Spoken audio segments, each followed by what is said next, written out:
Daniel chapter 3 verse 6 talks about the amazing statue that had been built to be a massive image of worship for the people of Babylon. And in Daniel 3 verse 6 it talks about the way in which the decision was going to be there. Whoever didn't bow down and worship would be immediately thrown into a blazing furnace. That's a difficult choice, isn't it? When you've got just a stark one way or the other, a very binary choice for Daniel and his friends, those who are going to bow down in front of this huge idol, and those who were willing to resist that temptation, resist and stand up and be counted.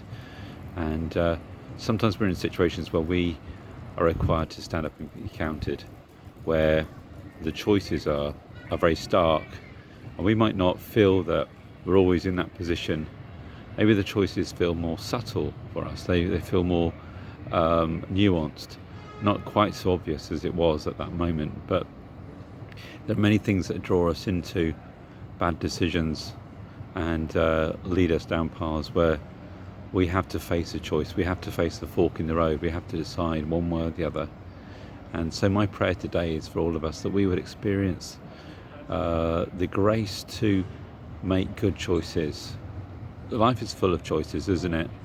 And some of them are really life and death ones. Some of them are really big ones like that, and others are much smaller.